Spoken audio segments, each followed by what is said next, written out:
Okay. In school, let's go. Who are your who are you hanging out with? What was your circle like? How did they add or shape who you became? High school? College, because you're coming out into the real world now.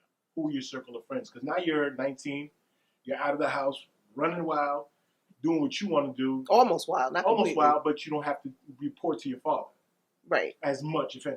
Right. So in high school, I made friends with Renee and Carol. They're still my real dogs. Still, they were just at the house to this day. Weekend, to this day. That's rare. We met at 13. I met Renee in algebra class. And her name's Renee. Yeah. Wow. And her middle name is Renee. Her first name is Alexis, but we use her middle name. We always call her Renee. And she was in my algebra class, and she kept falling asleep. So I kept going like this to her. I didn't even know her, but I used to be like a big joker. Mm-hmm. So then we made friends, and then we had gym together as well, and that's when we met Carol. So they formed me because all three of us had fathers in the home, and it was kind of rare. No, it's very rare, very rare, especially in. I can't say especially. Let me not generalize. I end up by mistake speaking on my experience, which I shouldn't. From my experience, let's say it's very rare. I don't see too many fathers in the home. Continue. So because of that, like, their fathers were just as strict as mine. So once their mothers learned that, I didn't have a mom, they kind of like everybody was vying for me, like trying to take me on because they knew that my mother had passed away. So like, oh, this little girl, this young girl, this teenage girl, And then my neighbors, which we later found out were cousins across the street, her name is Renee. And she had... Back up. You just said you found out they were your cousins? Yes. After many years, we found out we were related. Because my cousin was over there. And I'm like, what are you doing over there? She's like, what are you...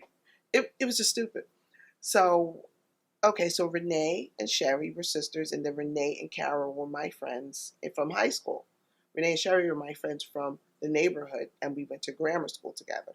So those four combination, because everybody became friends. Like, I introduced friends to friends because Renee and Carol lived on the other side of town, which they couldn't understand where I lived because it was like, you live around white people? They didn't get that because they was like right in the heart of Newark. So they shaped me. Renee and Sherry are still my friends to this day. I just spoke to Sherry. I met Renee the Renee that lived across the street from me, I met her when she was 4, I was 5. I met Sherry when she was 3 and I was 5. So these are deep-rooted friendships, from children. Somebody that'll check you when you're out of line. Most definitely. And you're comfortable with that type of friend. But we grew up at a time when parents didn't speak to you about sex. Mm-hmm. The only thing you knew was don't have it. That's it. So don't do it. So we ended up teaching each other and learning from each other. Maybe all of it wasn't accurate, but we would go to like places like Planned Parenthood and get the books and sit in on the sessions on the summer day. You just walk in there and sit down and get this health education. Wow. So that's what we used to do. Because you think about it, teenage girls want to know what's going on with a teenage boy, and if you're a virgin and you don't know, the best place to get it is the professionals. And we felt that's where the professionals were, that were going to teach us about the STDs or whatever it is that you need to know. So what age is this again? 13? This is maybe 14. I don't know. I don't think I've ever met a 13 or 14-year-old who said, I'm interested in sex. Let me go down to a clinic and learn. Well, it was free. I mean, of course it's free, but think about it. That's just super rare. Like, who does that? We did. We did. I've never heard of that. Like, I'm like, oh, that girl looks good. I wonder what her boobs look like. This is kid thinking. This is kid thinking. So the fact that you guys say, let's go learn about it. Our parents aren't teaching it.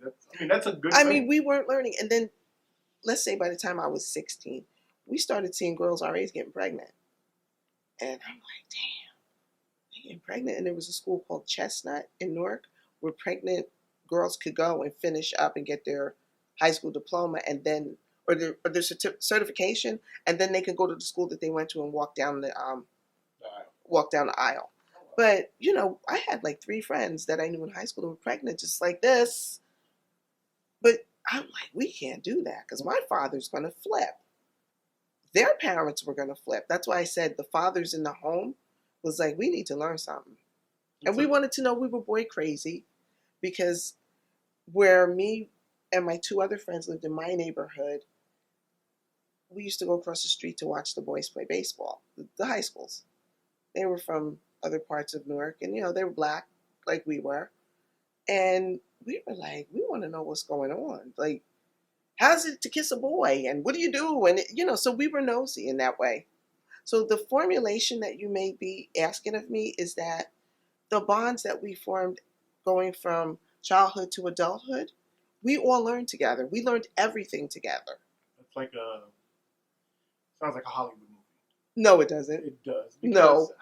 I don't know anyone who has that relationship with somebody they knew at 13 years old, let alone have a trusting relationship where you just spoke to them God knows how many years later and you still communicate that way. Like you said, you learned together. You learned mistakes together. You helped each other. Sure. You raised each other more or less when your parents weren't around. Sure. So those are true friends. We went through weddings, births of children, deaths of parents. We went through everything.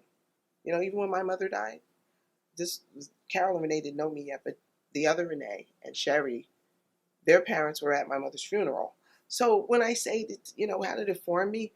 It formed me to know that real friendships can exist.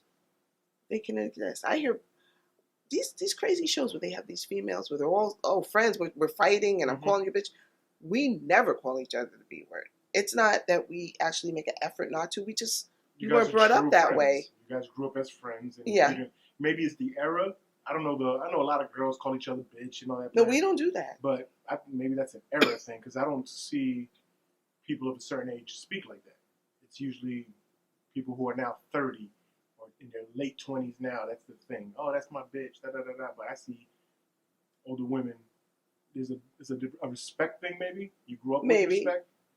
Maybe. I believe that videos, the way the internet and all these kids nowadays, the way their minds are formed, there's a lot of disrespect. That's just casual disrespect. Sure. You know what I'm saying? And it does fuck with your head too. Let's say if you're constantly calling each other bitch, even if you're playing around, there's a level of maybe an insecurity that's implanted there. Mm-hmm. So when a man calls you a bitch, there's it doesn't seem as bad as it really doesn't seem as bad as it should seem. And it kind of devalues the woman when she starts becoming accustomed to being called a bitch. Right. So the fact that you had friends who didn't do that, we just didn't do it. We don't do it today. And we're like, if we're gonna call somebody a bitch, it's in anger. you're basically you're cursing at them because you're mad and they're not your friend. Yeah, you tell them bitch. Yeah. But it's a hard beat. They helped me to grow as from a little girl to a woman. They were big in that. What was a dream as a child that you thought you wanted to be when you grew up? As a child, what did I want to be? I wanted to be a psychologist because I always wanted to delve into the mind. Did you pursue that in any form? Mm-hmm. My father sent me to college. You said you went to college, yeah. Yeah. I mean, after that, did you read up on it? Did you any? Well, a lot of the courses, even the field I'm in now, I had to take psychology 1, 2, 3, all the psychology courses.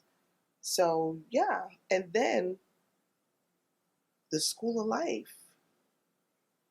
You learn regardless. Yeah, if you're analyzing yourself and you're analyzing situations around you, because my father was big on always talk to yourself in terms of asking yourself, was I a good person today, or did I say something? So analyzation of self is something. Knowledge of self. Yeah, and ask yourself, ask yourself what did you do, or just check yourself. Okay, if you had to tell somebody, let's say you see somebody who's clearly lost, how do you tell somebody to start looking for knowledge of self? If you were to tell them, you might need to figure yourself out. You mean a stranger? So no, somebody let's say a coworker that you see and just dealing with their conversation, you see that they're a little not in tune with who they are or who you, because you don't know who they are. That's not. I don't know if I'm asking the question right. Like the fact that there's people who don't, like you said, the Valenzuelan kid.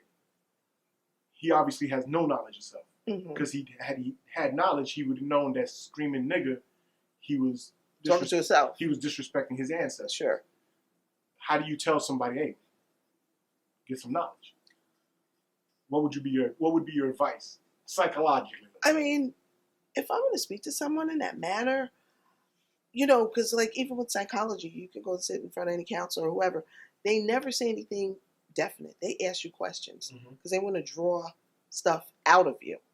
And by asking the question, they might ask you a question that you never thought of. But you're saying knowledge itself. So when you don't have somebody asking you those questions, how do you get somebody to ask those questions to themselves? I'll take my husband. Because I ask my husband, do you ever think about the stuff you do? I mean, I'm being jokey joke now. Because, you know, when relationships, you'd be like, come on, did you think about what you said? But I asked him one time, I said, do you ever think about yourself? Do you ever look in the mirror and think about you? He told me no. He just said no. And I mean, he just exists. He doesn't look in himself. This is what he told me. And sometimes he does little stuff. I'm like, yeah, you don't look and ask yourself the important questions.